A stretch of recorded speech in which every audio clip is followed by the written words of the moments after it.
একটি প্রবাদ আছে আমাদের আঞ্চলিক ভাষায়, হাতির লাঠি সহ্য করা যায়, বানরের বেলকি সহ্য করা যায় না।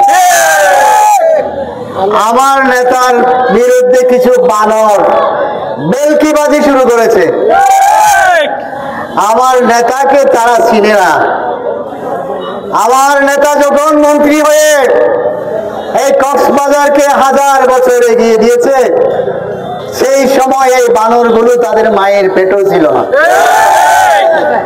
আজকে মায়ের পেট থেকে বের হয়ে কে সেই সালাউদ্দিন আহমদ, তাকে না চিনে তার বিরুদ্ধে কুৎসা রচনা শুরু করেছে।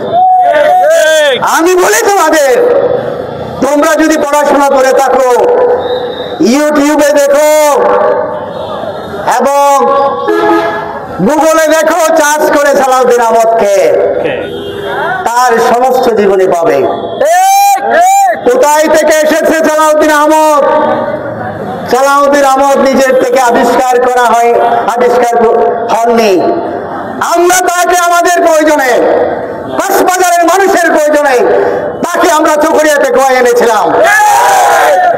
আজকে চকরিয়া পেকুয়ার মানুষের প্রয়োজনে তিনি এসেছিলেন বলে কক্সবাজারের মানুষ সমৃদ্ধ হয়েছে, উন্নয়ন হয়েছে। কক্সবাজার চকরিয়া পেকুয়ার মানুষ উন্নয়নের উপর দিয়ে আজকে চলাফেরা করছে।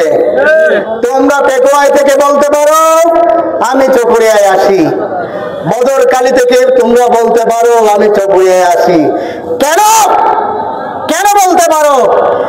এর অর্থ হচ্ছে সালাউদ্দিন আহমদ এই সড়কগুলো সেভাবে করে দিয়েছে, তোমরা মুহূর্তে চকরিয়ায় উপস্থিত হতে পারো। যেন আজকে তার উন্নয়ন করা, সেই সড়কের উপর দিয়ে চলাফেরা করে উন্নয়ন করা, রাস্তার উপর দাঁড়িয়ে তার বিরুদ্ধে বিরোধিতা করা, তার বিরুদ্ধে অপপ্রচার করা, বানরের বেলকিবাজি ছাড়া কিছুই হতে পারে না।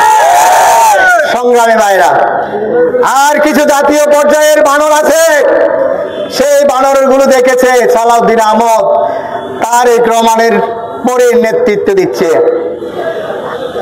দেশ নায়ক তারেক রহমানের পরে যার অবস্থান, তার নাম আমাদের নেতা সালাউদ্দিন আহমদ। তার অবস্থানকে ম্লান করার জন্য দেশি বিদেশি কিছু ইউটিউবার ভিউ বাড়ানোর জন্য, অর্থ যোগান করার জন্য, আয় করার জন্য অবৈধভাবে অপপ্রচার চালাচ্ছে। আমরা বাংলাদেশের সর্বশেষ প্রান্তে, দক্ষিণ প্রান্ত থেকে জানিয়ে দিতে চাই, এই মজলুম জননেতার যে সমস্ত কৃতিত্ব আছে, সব কৃতিত্ব দিয়ে যদি এক পাল্লায় রাখা হয়, আর তোমাদের সকল যোগ্যতা যদি এক পাল্লায় রাখা হয়, আমাদের নেতার সেই বাংলাদেশের মানুষের জন্য যে কৃতিত্ব আছে, যে ত্যাগ আছে, সেই ত্যাগের পাল্লা ভারী হবে। কারণ ষড়যন্ত্র করবেন না, ষড়যন্ত্র করলে আমরা প্রতিহত করব। সবাইকে আমার নেতার বিরুদ্ধে যারা